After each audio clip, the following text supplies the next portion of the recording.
I owe everyone an apology for this video because it's a lot different than my other content that I have on my channel. Also, not a lot of people find it normal to talk about this topic, but I personally think, especially if you're a guy, talking about this sort of topic or topics is important. This video is going to be about my struggle with stress and anxiety. If you're watching and you happen to know me personally, you might be surprised. Because growing up, I was always known or usually known as a fairly, if not overly optimistic person. Life throws so many different things at you that you are dealing with work, life stresses, relationships that you have with people. All of these things can cause stress, anxiety, and potentially depression. And here is how I've been feeling lately. I haven't been able to post a video lately due to obligations, but I also don't want to create any excuses. Fact of the matter is, I'm the same person I was 10 years ago or growing up. The only difference is now I have a better awareness or understanding of my mental health. It took me years to identify my attitude, realize toxic masculinity as well as toxic optimism. It also took me years to realize that if I'm stressed and I don't cope with it in a healthy way, I could potentially have outbursts or have a really hard time dealing with my thoughts and potentially having these thoughts that I've never even had before. Despite starting a YouTube channel recently talking about personal finance, my career, and my experiences, off camera, I deal with the everyday stresses that come with work and life. I'm also a reserved person and I bottle things up when things get hard or I have a worry. Having that personality trait, this leads to me having sleepless nights, stress eating, yelling, or even personal harm. When I first moved out to Los Angeles, the job I took was a high volume client support role where I would interact with clients via support tickets. Imagine an email inbox, but with 300 plus individual emails in that inbox open all at once, and you're replying back and forth trying to fix all these problems. There was a point where my team was dwindled down to just 2 people in our lead for just a total of 3 people handling almost over 300 cases each for close to 1,000 cases. There were nights where I felt like I was falling behind and I would get very anxious about my work the next day. I recall some nights where my anxiety just got the best of me, knowing that I'd have so much more work to get to in the next day that I would pretend I'd be going to sleep with my fiance, and then I'd wait for her to go to sleep, and then I'd wake back up and work until 4 or 6 in the morning working on my cases to put it in a better place or even just in a manageable spot for my next day, or just in 2 hours when I have to get ready and go to work just in that amount of time. Working from home now has honestly been a blessing as well as a curse because I don't have to deal with the daily commuter experience. However, that doesn't mean that the work is easy. As a software engineer, you're put head first into some very complex problems. Since working from home, I don't have the luxury of just turning to the side and asking my coworker for help or repairing on a problem that I'm trying to work on. Now, the only way is to really just ping them on Slack or get on a Zoom call or WebEx call, but really you're just isolated in your own thoughts and stress and anxiety can go through the roof. There have been times where work just got so overwhelming where I'm isolated at home that I just needed to take a week off from work. If you haven't already done this, please check out the video I posted on my channel wishing my grandma a happy 90th birthday. My mom is also celebrating a birthday next month, so I'm most likely going to be posting a video about that. But they're in the Philippines.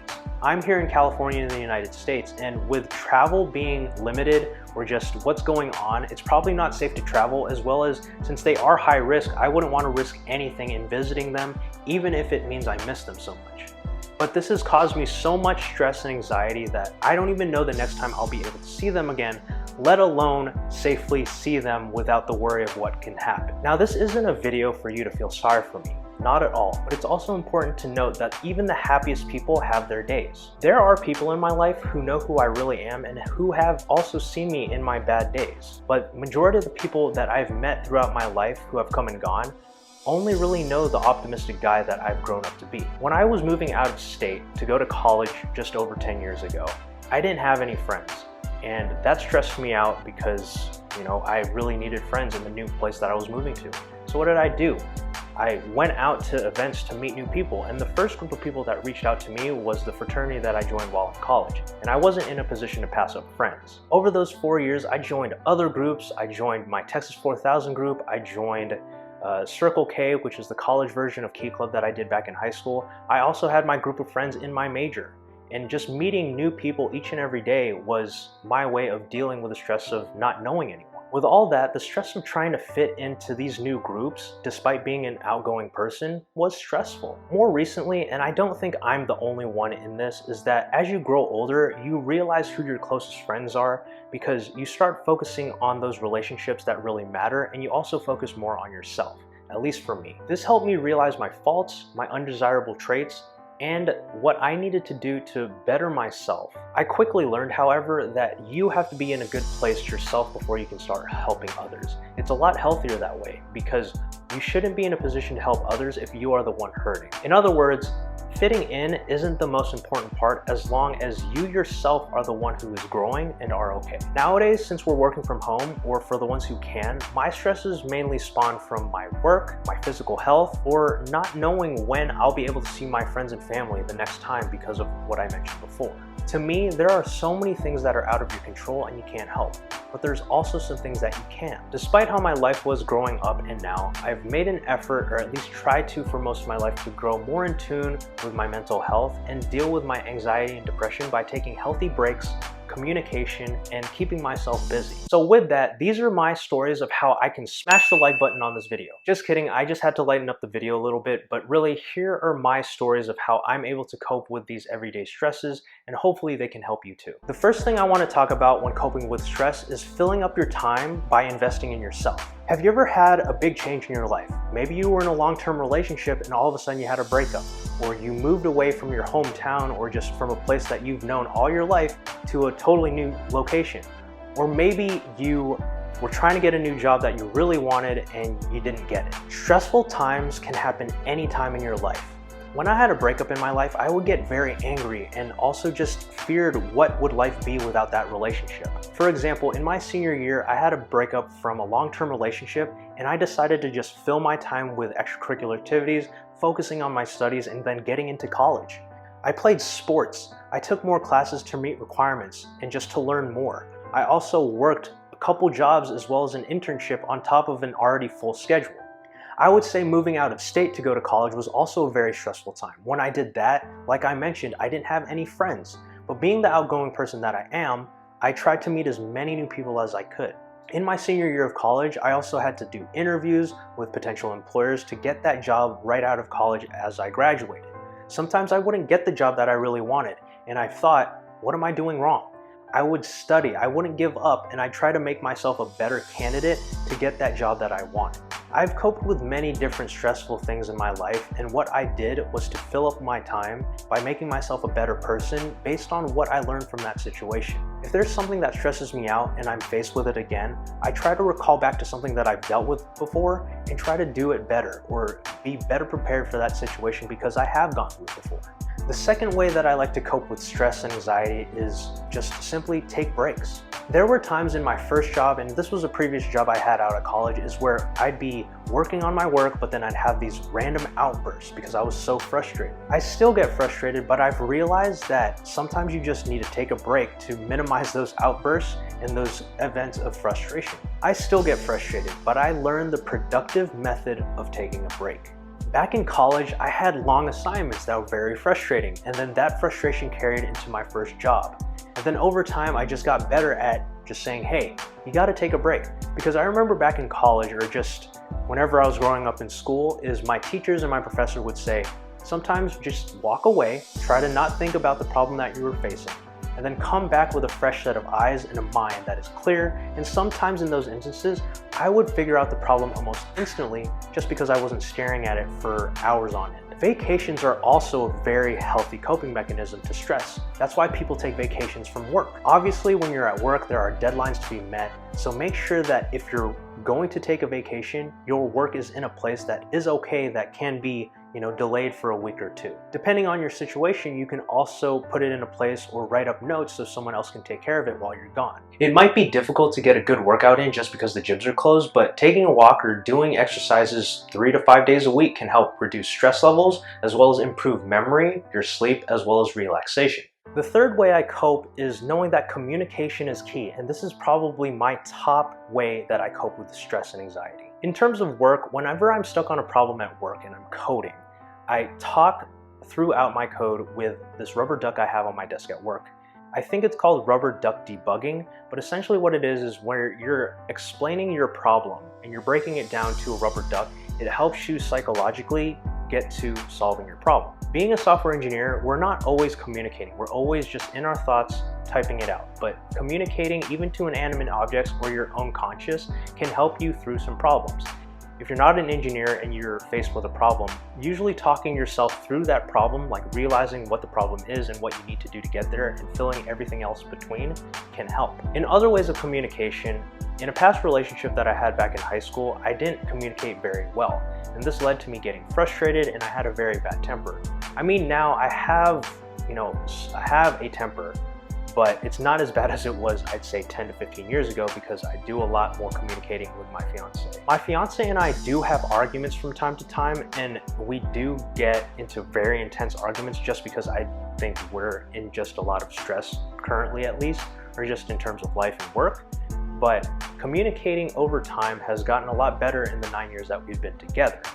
There have been instances where we would get into really bad fights and then we'd just take a break from each other and then we'd resume the argument, but then we'd talk through what actually made us angry in that initial argument. The key thing to note is that we've gotten a lot better at it. Our arguments have gone from weeks to just a couple days to now just a couple hours to get over what we originally were arguing about. It's not perfect, but communication can reveal a lot of things and a lot of information to the other person whenever things are stressful. Not just to yourself, but to other people if you're in an argument like I just said. I have had instances where I've had sudden outbursts or just in the conversation or an argument when things are just not going well, I get very frustrated and I just give up. But it's because there's an underlying stress that I have, maybe unrelated to the argument. Then after that, we realize where we're both coming from, why we're stressed out. Maybe we were taking out a stress for something totally different onto the other person, and then we move on from there. If you yourself are dealing with something like this, communicating, whether it's with yourself, an inanimate object, or someone else, can really help out. Like if you have someone that you trust, you can reach out to them, and hopefully they'll be willing to listen to your problems and help you talk you through solutions. But at the same time, sometimes you just need someone to listen. And the fourth thing I do to help cope with stress and anxiety is acknowledging the thing that is causing you to feel stressed so you can gain control of it. If there is something that is stressing you out and you can't do anything about it, sometimes that is just the case. But there are things that you can do that you do have control over to be able to get that thing off your mind, like taking a break or doing something instead of that thing to fill up your time until you have to get back to it. Something I like to do a lot, and it's probably a bad habit, but it helps me cope with my stress, is playing video games. Right now, you can go online and play a multiplayer game where you're chatting with your bros or your gamer friends about anything unrelated to the work that you have to do. I mean, if you bring your work into the conversation, that's on you, but honestly, playing a video game, if it's not your full-time job, like say a streamer or a YouTuber, then work isn't as stressful because you're not doing work. However, that doesn't go to say that anything in excess can be very bad. So if you're playing too many video games and that's taking you away from the work that you need to do, that can cause even more stress. So anything in moderation can help you cope with these things, like me. There are so many things that you can do after identifying that thing that stressed you out, like cooking, cleaning, or smashing the like button, because those things take you away from that thing that you identified as your stressful thing.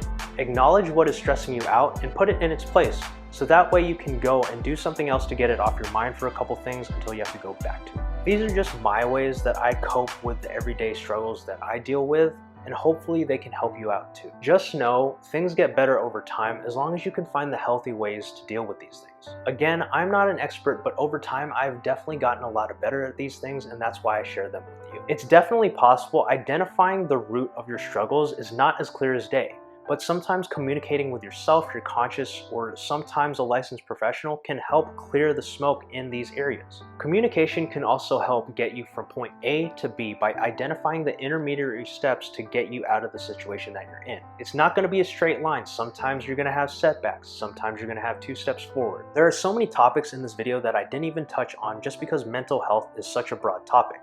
But these are just the stories and things that I've personally faced and what I've done to grow from them. Remember to take care of yourself and know that things will be okay. Life doesn't get easier, but my hope is that we can get a little bit stronger each and every day. With that said, everyone, thanks so much for checking out the video. I really appreciate it. If you haven't already done so, please show some love for the like button, hit the subscribe button, and also consider ringing the little notification bell so you know the next time that I post a video on my channel. Here's my Instagram handle. You can find me on there. I post there from time to time, and you can reach out to me if you have any thoughts on this video, or you can share a comment down in the comments below. I am a firm believer in always learning and never going a day without learning. So with the knowledge that you gained in this video, let's all get to work.